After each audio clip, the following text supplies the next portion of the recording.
She walked into the five-star hotel lobby wearing faded jeans and a simple blazer that had seen better years. Security guards exchanged glances. Front desk staff whispered. Then the manager appeared, demanding she leave immediately. "This establishment has standards," he said loud enough for the lobby to hear. As she turned to go, her blazer shifted, revealing a small lapel pin most would never recognize. But the veteran Secret Service agent passing through the lobby froze mid-step. That pin was given to fewer than 50 people in history. The ones who had taken a bullet meant for a president and lived to tell about it. Welcome to Human Stories. From which city in the world are you watching this video today? If you believe every person deserves dignity regardless of appearance, please consider subscribing to join our community. Rain hammered the streets of Manhattan as Victoria Castellanos stepped out of a taxi in front of the Grand Bellevue Hotel. The iconic building rose 40 stories above Fifth Avenue, its Art Deco facade gleaming despite the storm. She had never planned to return to this place. Not after everything that had happened here 12 years ago. But her sister's wedding was in 3 days, and family obligations sometimes outweighed personal ghosts. Victoria adjusted her blazer, a navy blue piece she bought from a thrift store in Arlington, Virginia, where she now lived. Her jeans were clean but worn, her shoes practical rather than fashionable. She traveled light, a single duffel bag containing everything she needed for a week. At 42 years old, Victoria moved with a particular kind of awareness. Her eyes tracked every person in the hotel's vicinity, noting exits and potential threats from pure habit. 15 years in the Secret Service left marks that didn't wash off, even 5 years after resignation. The Grand Bellevue's revolving doors delivered her into a lobby that screamed wealth. Marble floors polished to mirror shine. Crystal chandeliers that cost more than most people's houses. Guests in designer clothes sipping champagne by an ornate fountain. This was the world she'd once protected, though never belonged to. Victoria approached the front desk where a young woman named Chelsea, according to her name tag, was finishing with another guest. Chelsea's smile faltered when she looked up at Victoria, her eyes doing a quick assessment: casual clothes, weathered bag, no obvious jewelry or status markers. "Can I help you?" Chelsea asked, tone polite but cool. "Checking in. Reservation under Castellanos." Chelsea typed on her computer, frown deepening. "I'm not seeing a reservation under that name." "Victoria Castellanos. My sister made it. The wedding party block." More typing. "Oh, I see. The Rivera wedding party." Chelsea's tone suggested this explained everything. "There's been an issue with your room assignment." "What kind of issue?" "The block was overbooked. We've had to move some guests to our partner hotel down the street. The accommodations there are quite nice, actually." Victoria felt the familiar tension in her shoulders. "My sister specifically booked here. I need to be where the wedding party is staying." "I understand, but we simply don't have space in the main tower." Chelsea's professional mask was slipping, replaced by something closer to disdain. "The partner hotel is only 3 blocks away." Behind Victoria, other guests had begun arriving. A couple in matching designer luggage. A businessman in a suit that probably cost more than Victoria made in a month at her current job as a private security consultant. "Let me speak to your manager," Victoria said quietly. Chelsea's lips pressed into a thin line. "That won't be necessary. Hotel policy is quite clear." Nevertheless. With an exaggerated sigh, Chelsea picked up the phone. 5 minutes later, Richard Pemberton appeared. The hotel manager was in his 50s, impeccably dressed, with the kind of smile that never reached his eyes. He assessed Victoria in one sweep, clearly reaching the same conclusion as his desk clerk. "Miss Castellanos, I understand there's confusion about your accommodation." "No confusion. I have a reservation as part of my sister's wedding block. Your staff is trying to relocate me. The wedding block was unfortunately overbooked due to a system error." We're making arrangements for displaced guests at equally fine establishments nearby. Equally fine. Victoria kept her voice level. Then why aren't the other wedding guests being moved? Pemberton's smile tightened. Miss Castellanos, the Grand Bellevue maintains certain standards for our clientele. Perhaps the partner hotel would be more suitable to your needs. The implication hung in the air like smoke. Victoria saw other lobby guests watching now, some with obvious interest, others with barely concealed agreement with the manager's assessment. I can pay for the room, Victoria said, knowing even as she spoke that money wasn't the real issue here. It's not about payment. It's about ensuring all our guests have the experience they expect when they choose the Bellevue. Pemberton gestured toward the opulent lobby.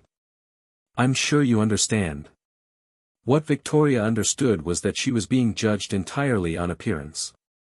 That her worn clothes and lack of designer labels marked her as someone who didn't belong in this world of marble and champagne.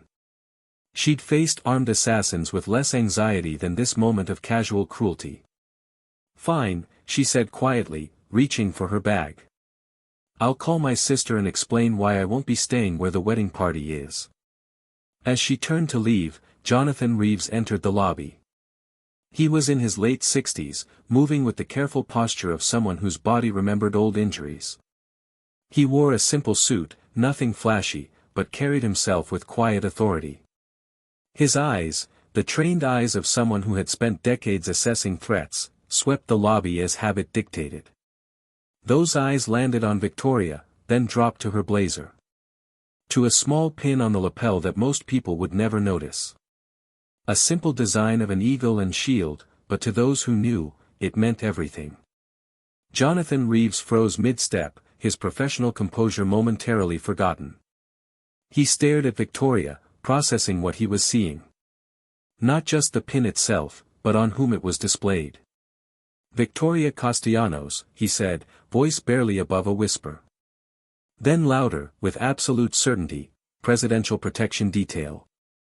November 8, 2012. The Philadelphia Incident. The lobby went quiet. Guests who had been chatting fell silent. Chelsea and Richard Pemberton turned to look. Victoria met Jonathan's eyes, fellow agent's eyes that had seen the same darkness she had. For a moment, neither spoke. The noise of the hotel faded as recognition passed between them, a connection that transcended the artificial hierarchy of the lobby. Jonathan Reeves straightened to his full height and did something that shocked every witness. He came to attention and offered a formal salute that belonged to military protocol, not civilian hotels. Deputy Director Castellanos, he said clearly. It's an honor, ma'am. Victoria's hand moved automatically to return the salute before she caught herself. Old habits died hard. At ease, Agent Reeves. It's just Victoria now.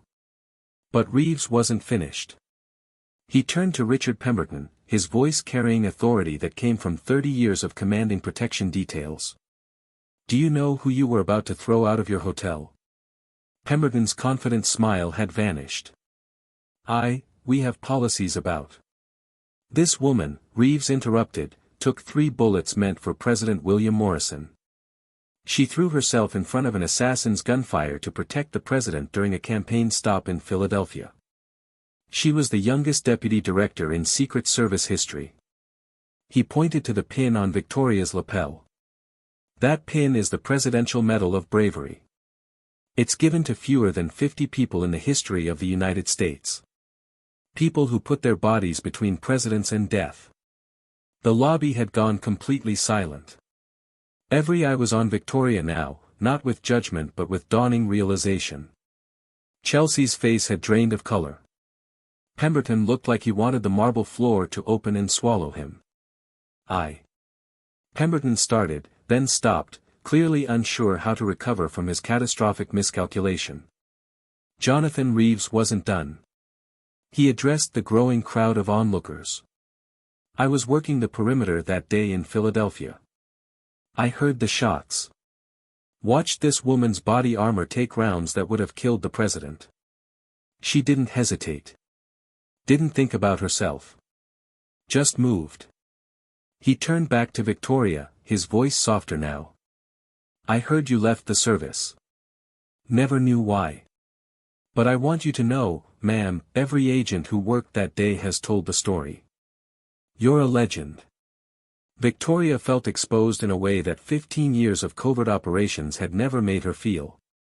The invisibility she'd cultivated, the quiet life she'd built, was crumbling in the gilded lobby of a hotel that had tried to eject her moments before. I was doing my job, she said simply, the same answer she'd given 1,000 times. Your job was to assess and neutralize threats, Reeves corrected. What you did went beyond duty. You made a choice in a fraction of a second. The right choice.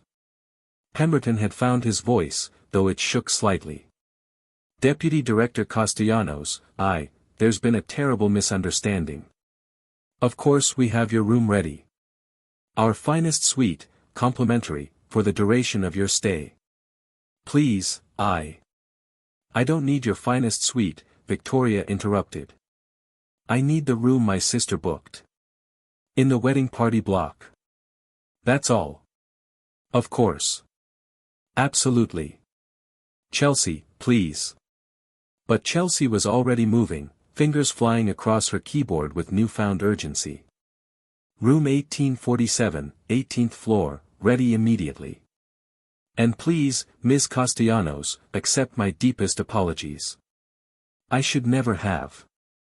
Victoria raised a hand to stop the apology. You saw what you saw. A woman in worn clothes with a cheap bag. You made assumptions. Most people do. The words weren't cruel, just tired. The exhaustion of someone who had saved a president's life and still couldn't afford designer luggage. Jonathan Reeves studied her with concern. How have you been, ma'am? After everything? Living, Victoria said simply. Trying to figure out who I am when I'm not standing between bullets and presidents. If you ever need anything, Reeves said, pulling out a card. I'm retired now, but I still have connections. Resources. You shouldn't have to, he gestured at the hotel lobby, the scene that had just unfolded, deal with this. Victoria took the card out of politeness but didn't respond. She'd spent 5 years trying to step away from the world of favors and connections, trying to be normal. Moments like this reminded her how impossible that goal was. As Chelsea prepared her room key with trembling hands, other guests began approaching. A businessman who had smirked at her earlier now wanted to shake her hand. A woman in designer clothes asked for a photo. Everyone who had judged her now wanted a piece of the story they could tell. Victoria tolerated it with the same discipline that had carried her through death threats and emergency evacuations. But inside, she felt the familiar walls going up. The protective barriers that made it possible to function when everyone was watching, judging, wanting something from you. Your room is ready, Chelsea said, holding out a key card like an offering. Again, I'm so deeply sorry. If there's anything, absolutely anything, you need during your stay. Victoria took the key. Just privacy. That would be enough. She moved toward the elevators, Jonathan Reeves walking alongside her despite not being asked. The pin, he said quietly. I'm surprised you wear it. Most recipients keep them locked away. My sister asked me to, Victoria admitted. Said I shouldn't hide who I am. What I did. She's right. Is she? Victoria stopped, turning to face him. I left the service because I couldn't be that person anymore. The hero. The symbol. I wanted to be normal. Anonymous. And then moments like this happen, and I'm reminded that's impossible. Reeves nodded slowly. I understand.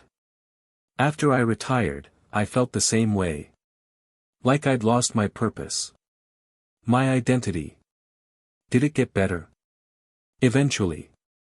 When I stopped trying to be someone else and accepted who I'd become. He smiled. The scars don't go away, ma'am. You just learn to live with them. The elevator arrived. Victoria stepped in, but Reeves held the door. The service has a reunion next month, he said. In Washington. A lot of the Philadelphia detail will be there. They'd love to see you. I'll think about it. As the elevator doors closed, Victoria caught her reflection in the polished brass. A woman in worn clothes with the weight of the world in her eyes. The pin on her lapel caught the light, a small piece of metal that represented the moment her life had changed forever. Room 1847 was exactly as advertised, spacious, well-appointed, with a view of Manhattan that probably cost more per night than Victoria made in a week at her current job. She dropped her bag on the bed and stood at the window, watching rain streak the glass. Her phone buzzed. A text from her sister Rosa. Mom says you're at the hotel. Come down to the ballroom. We're doing the rehearsal dinner seating chart. Victoria texted back, give me an hour. Long day. The truth was, she needed time to rebuild the composure that had cracked in the lobby. The exposure, the recognition, the sudden shift from invisible to celebrated, it was exhausting in a way that protective detail had never been. She changed into clean clothes, though they were no more expensive than what she'd worn before. A simple black sweater and the same jeans. As she clipped the pin back onto her blazer, she paused. Her sister had insisted she wear it, but now it felt like a beacon, announcing her wherever she went. Still, Rosa had made a good point, you saved a president's life. Why hide that? Because, Victoria thought, heroism is complicated. Because saving one life sometimes meant reliving the moment over and over. Because the bullet-resistant vest had stopped the rounds, but the impact had broken 3 ribs and left scars that ached when it rained. Her phone rang. Unknown number. She almost didn't answer, but professional habit made her pick up. Victoria Castellanos. Deputy Director Castellanos, this is Margaret Chen, Managing Editor at the New York Post. I understand you're staying at the Grand Bellevue, and there's been an incident regarding your treatment by hotel staff. I'd love to get your side of the story. Victoria closed her eyes. Of course someone had called the press. A Secret Service hero humiliated at a 5-star hotel, it was perfect outrage fodder. No comment. I understand your reluctance, but this is an important story about how we treat our veterans and civil servants.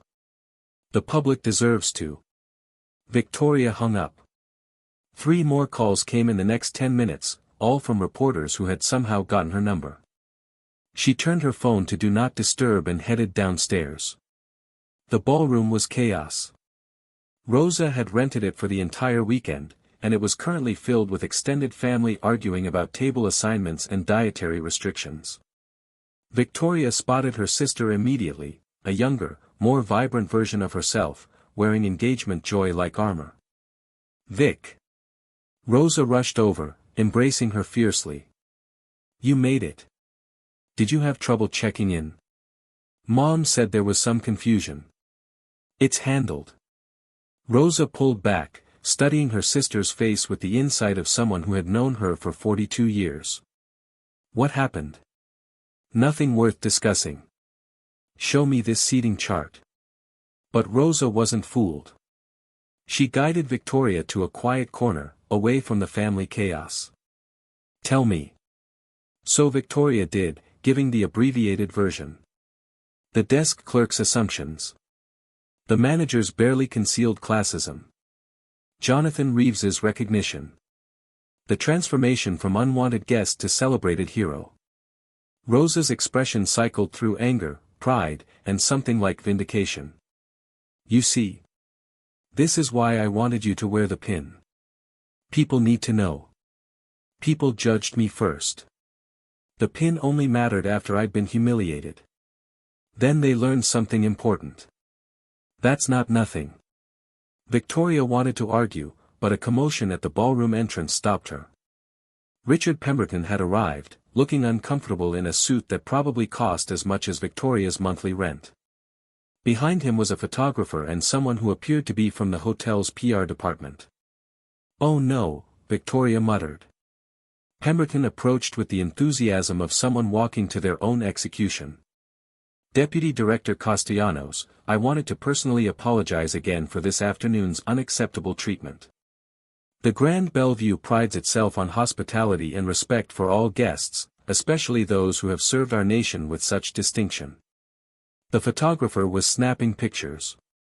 Victoria's jaw tightened. We'd like to offer you a complimentary upgrade to our presidential suite for the duration of your stay, Pemberton continued. And of course, all charges for your sister's wedding events will be waived as our way of expressing gratitude for your service. Rosa's eyes widened. The presidential suite? And you're covering the wedding? Absolutely. It's the least we can do. Victoria saw through it immediately. This wasn't about apology or gratitude. This was about damage control. The story was probably already circulating on social media. Hero's Secret Service agent kicked out of fancy hotel, and the Bellevue was scrambling to control the narrative. I don't want the presidential suite, Victoria said. The room I have is fine. But surely. The room. Is. Fine. She let steel enter her voice, the tone that had once commanded protection details. And my sister shouldn't have her wedding reception comped because of your staff's mistake. She chose your hotel, paid for it fair and square. That shouldn't change. Pemberton looked genuinely confused. In his world, people always took the upgrade, always accepted the compensation. I'm trying to make this right. You want to make it right? Train your staff not to judge people by their clothes. Teach them that dignity isn't determined by designer labels. That's how you make it right. The PR person was taking notes frantically. The photographer had stopped taking pictures, sensing this wasn't going the way the hotel had planned. Rosa stepped forward. Actually, I'd like to accept the wedding compensation. Not because of what happened to Vic, but because your hotel did mess up, and it should cost you something. Victoria looked at her sister in surprise. Rosa shrugged. What? I'm practical. And they messed up. Consequences matter. Pemberton seized the olive branch. Of course. Absolutely.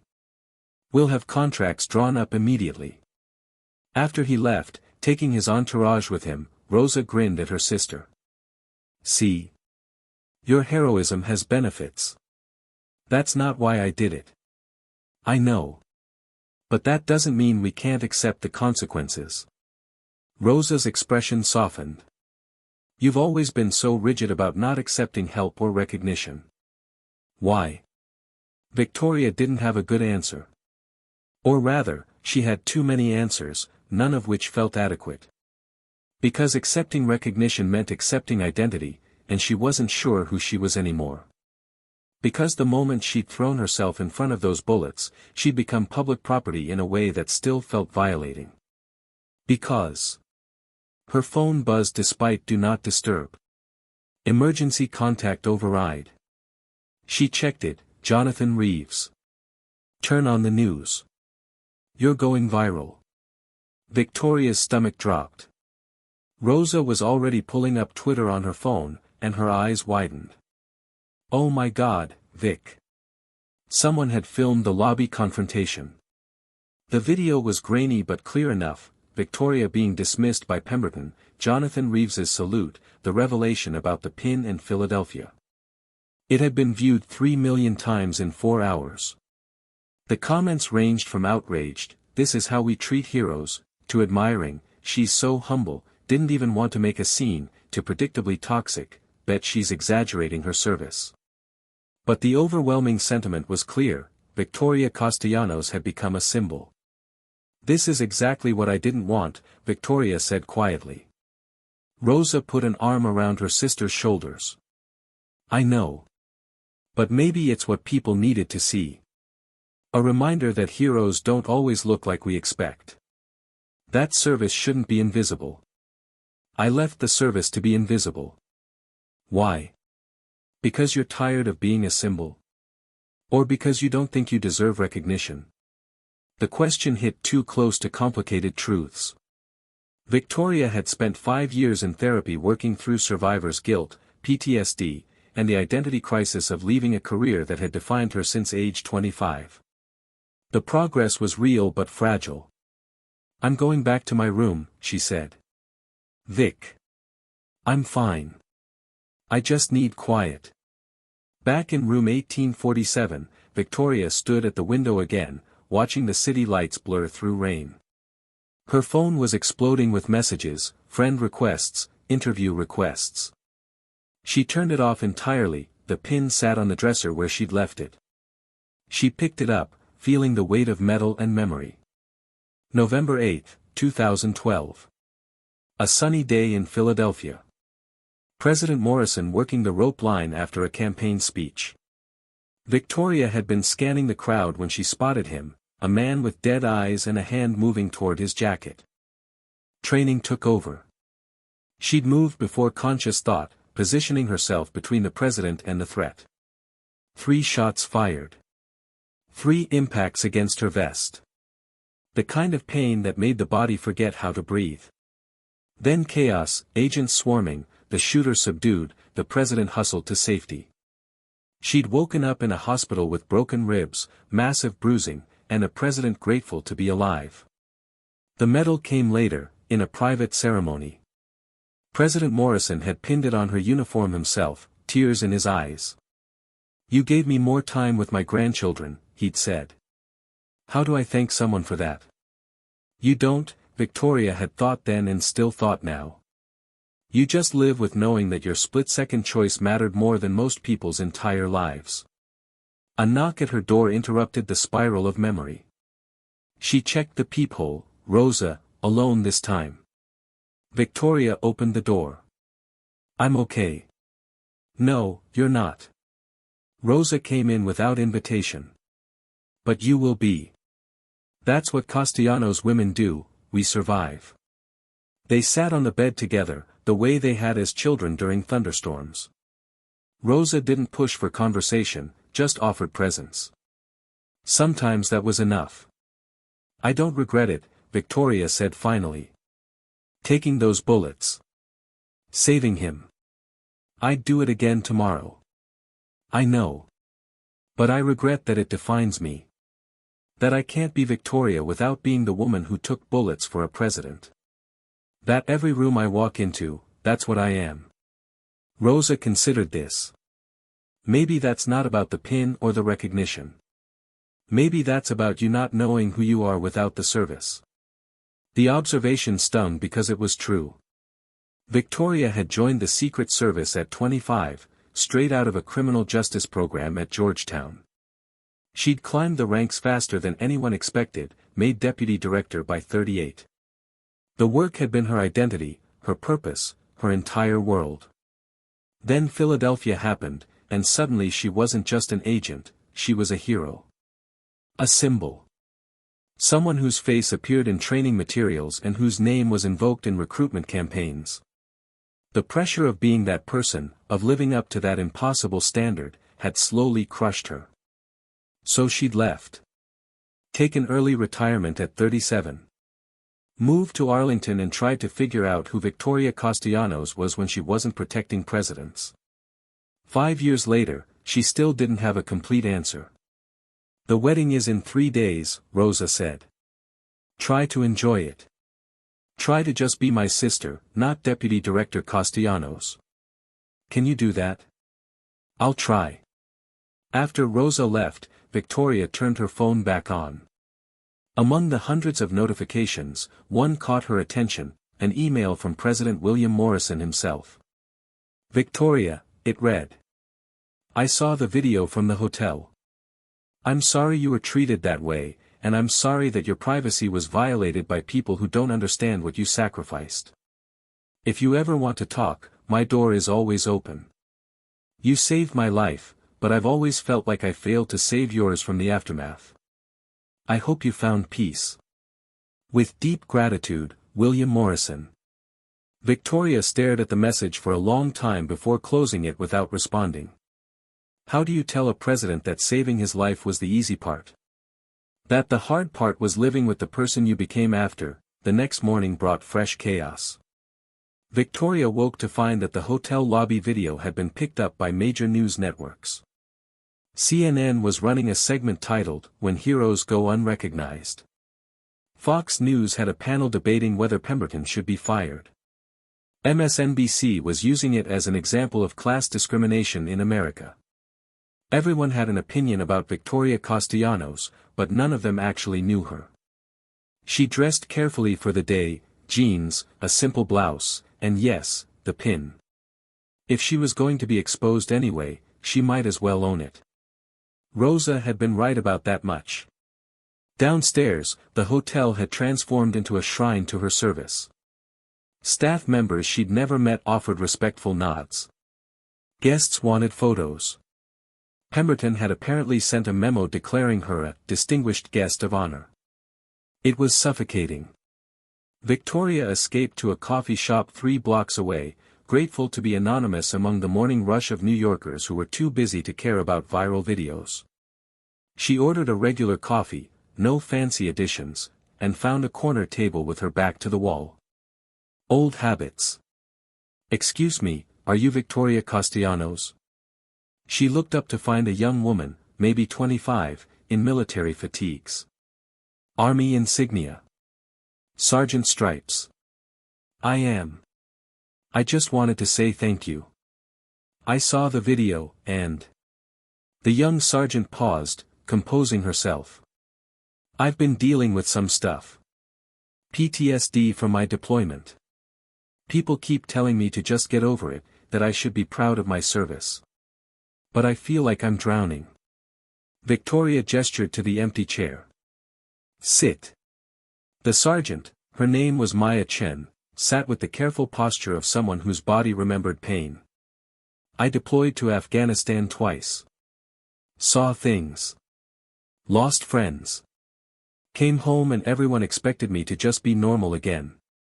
Go to college, get a job, act like nothing happened. But nothing is normal anymore." "Exactly." Maya's eyes filled with tears. She was clearly fighting. "And then I saw that video of you. How you've been out of the service for years and still carry it. How you don't want to be a hero, you just want to be a person. And I felt less alone." Victoria understood that feeling viscerally. "You're getting help." "Therapy. VA assigned me a counselor. She's okay. But it's hard to explain to civilians what it's like. The hypervigilance. The nightmares. The feeling that you're always waiting for the next disaster.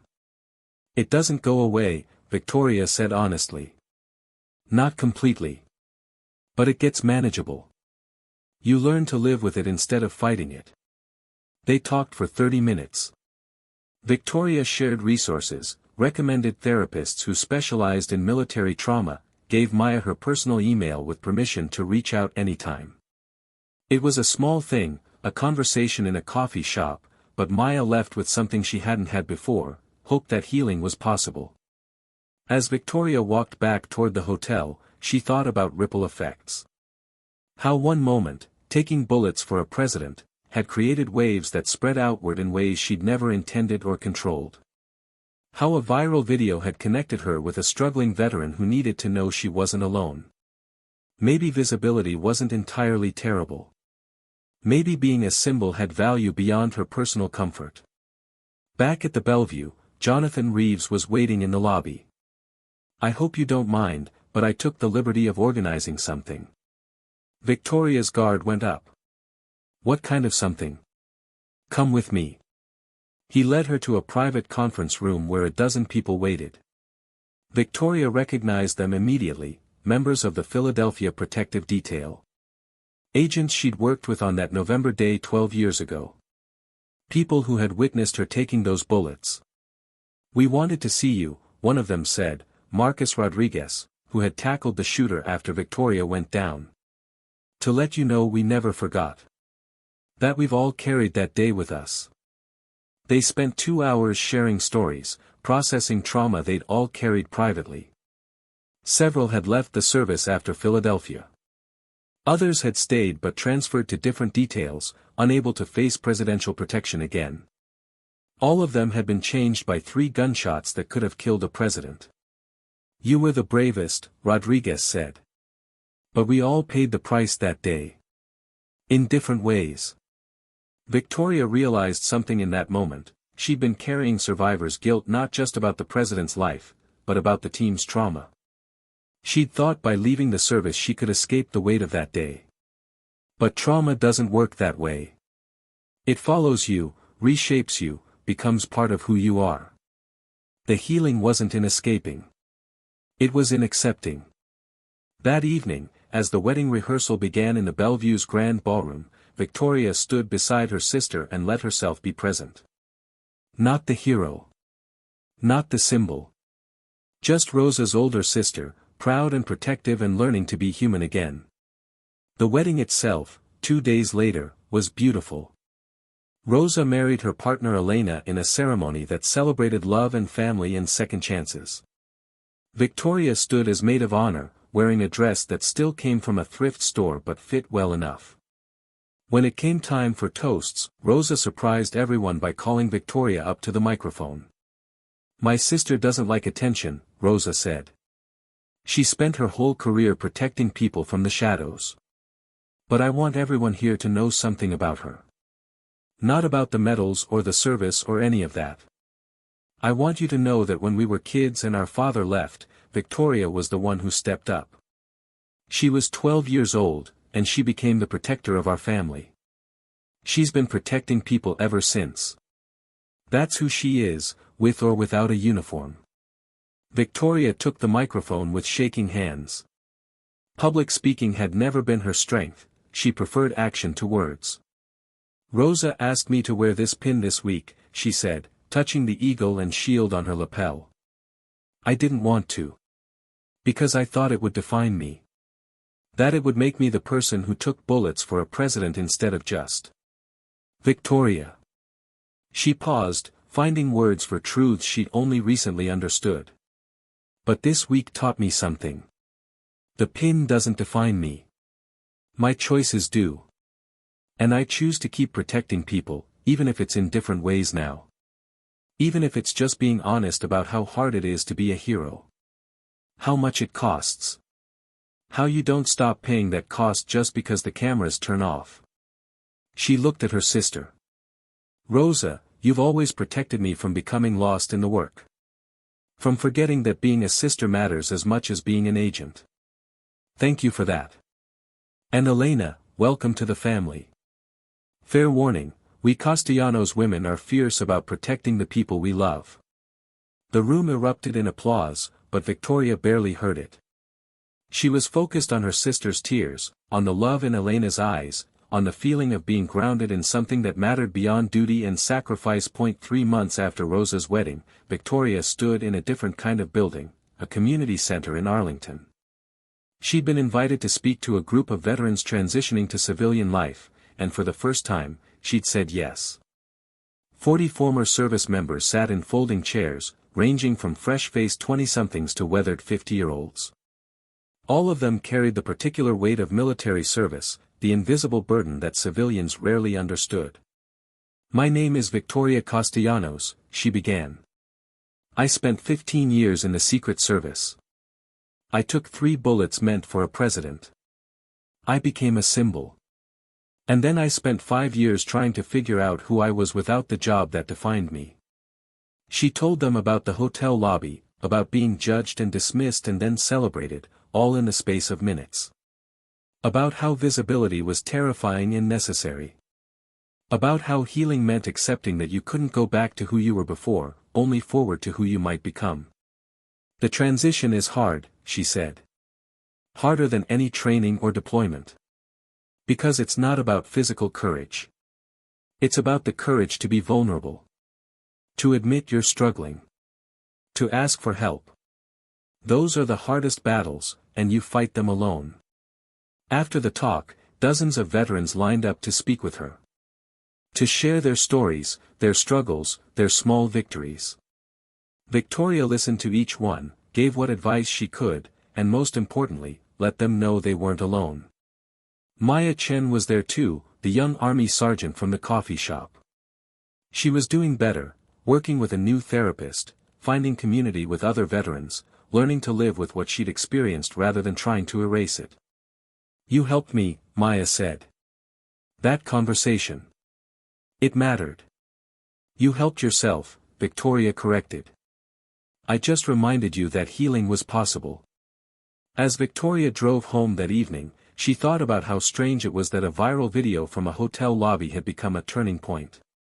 That exposure she'd feared had connected her with people who needed to know they weren't alone in their struggles. Her phone rang. President Morrison's Chief of Staff. "Deputy Director Castellanos, the President would like to invite you to the White House. He's establishing a new Veterans Transition Program and would like you to be part of the advisory board." Victoria pulled over, needing to process this. "I'm not in the service anymore." "That's exactly why he wants you. You understand both sides, the service and the struggle after. Your voice matters." She thought about Maya Chen, about the veterans at the community center, about her own 5-year journey toward healing. "I'll consider it. That's all we ask." After hanging up, Victoria sat in her car watching traffic flow past. For 5 years, she'd been trying to escape her past, to be someone other than the woman who took bullets for a president. But maybe that wasn't the answer. Maybe the answer was integration, accepting that person as part of who she was, not all of who she was.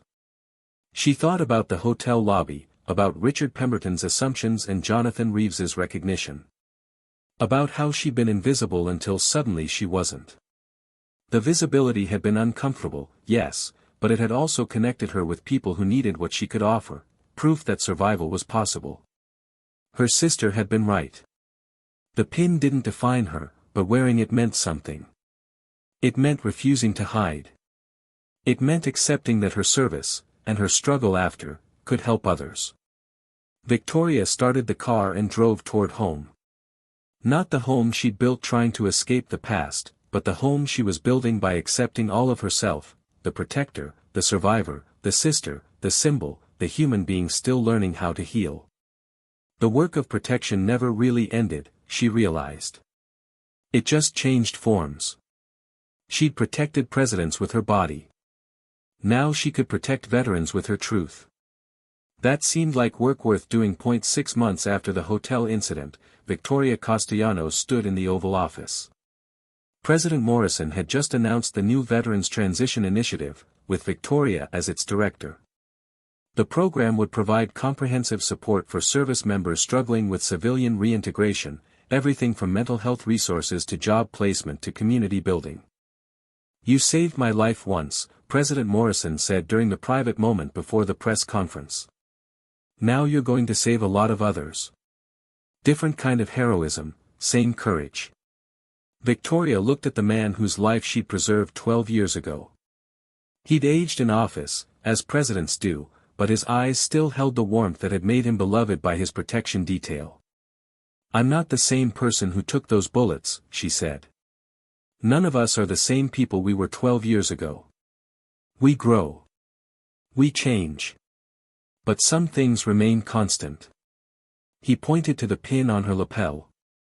"Your commitment to protecting people. That never changed. It just found a new expression." The press conference was surreal. Cameras, questions, reporters asking about the hotel video and her time in the service and what she hoped to accomplish with the new program. Victoria answered with the same honesty she'd brought to the community center talk. "I spent 5 years ashamed of struggling after my service," she said. "Ashamed that I couldn't just be normal again. This program is about ending that shame. About recognizing that transition is hard, that asking for help is strength, not weakness, and that heroes don't stop being human when they take off the uniform." The clip went viral again, but this time Victoria was ready for it. This time, the visibility served a purpose beyond her personal comfort. In the months that followed, the Veterans Transition Initiative helped thousands of former service members. Victoria built a team of counselors, job coaches, and peer mentors, many of them veterans themselves, people who understood the struggle from the inside. Maya Chen joined the team as a peer counselor, using her own journey to help others. The Secret Service agents from the Philadelphia detail volunteered as mentors. Even Jonathan Reeves came out of retirement to help with training. The work was hard, often heartbreaking, but it mattered in ways that protection detail never had. Because she wasn't just protecting bodies anymore. She was protecting hope, dignity, humanity. One evening, Victoria returned to the Grand Bellevue Hotel for a fundraiser. Richard Pemberton greeted her at the door, his earlier condescension replaced with genuine respect. "Deputy Director Castellanos, welcome back." "Just Victoria," she corrected, as she always did. He nodded. "Victoria, then. I want you to know that incident changed how we train our staff. We use it as a teaching moment about assumptions and dignity. Your grace in that moment, refusing the upgrade, insisting on being treated fairly rather than specially, it taught us something important." Victoria looked around the opulent lobby where she'd once been judged and dismissed. Everyone deserves dignity. That was the lesson. Not just heroes or veterans or people with the right credentials. Everyone. As she moved through the fundraiser, connecting with donors and veterans and advocates, Victoria felt something she hadn't experienced in years: wholeness. She wasn't trying to be someone she wasn't anymore. She was all of herself, the protector and the vulnerable, the strong and the healing, the symbol and the human. Late that night, back in her Arlington apartment, Victoria sat at her desk and wrote an email to President Morrison. "Mr. President, you once asked how you could thank me for saving your life. I didn't have an answer then. But I do now. Thank you for giving me a way to turn that moment, the worst and best moment of my life, into something that helps others. Thank you for reminding me that service doesn't end when you take off the uniform. It just transforms. With respect and gratitude, Victoria." She hit send, then pulled out a box she'd kept hidden for 5 years. Inside were her service medals, her Secret Service credentials, photographs from her years in protection detail. Memories she tried to bury because they hurt too much to examine. Victoria spread them on her desk, really looking at them for the first time since retirement. Each item told a story, of dedication, sacrifice, courage, cost. They weren't just symbols of heroism. They were evidence of her humanity, her capacity to care enough about something to give everything for it. The Presidential Medal of Bravery sat at the center of the collection. She picked it up, feeling its familiar weight. For so long, this pin had felt like a burden, an identity she couldn't escape. But maybe it was something else, a reminder that in one crucial moment, she had made a choice that aligned with her deepest values. That choice had cost her, broken ribs, PTSD, years of struggling to find herself again. But it had also revealed who she was at her core, someone who stepped between danger and the vulnerable without hesitation. That person hadn't disappeared when she left the service. She just needed to find new ways to express that fundamental nature. Victoria clipped the pin back onto her blazer, which hung on the back of her chair. Tomorrow she'd wear it to work. Not because she was trying to be a symbol, but because she'd finally accepted that being a symbol and being human weren't mutually exclusive. She could be both. She could be all of herself. Outside her window, Arlington slept. Somewhere in the city, veterans were struggling with nightmares and hypervigilance and the weight of memories. But thanks to the program Victoria had built, they didn't have to struggle alone. That was its own kind of protection detail, standing watch over hope instead of bodies, guarding dignity instead of dignitaries, protecting the possibility that healing was real and attainable. Victoria Castellanos had spent 15 years learning how to take a bullet. The last 5 years had taught her something harder: how to live with the scars, how to transform pain into purpose, how to let the world see both her strength and her vulnerability. She was still learning. Still healing. Still becoming. But she was no longer trying to be invisible. And that made all the difference. This is a fictional dramatization created for entertainment purposes. It does not depict real events or real people. Victoria Castellanos is a fictional character inspired by the brave men and women who serve in protective services and struggle with transition after their service. The Grand Bellevue Hotel, all events, and individuals portrayed in this story are entirely fictional. Any resemblance to actual persons, living or dead, or actual events is purely coincidental.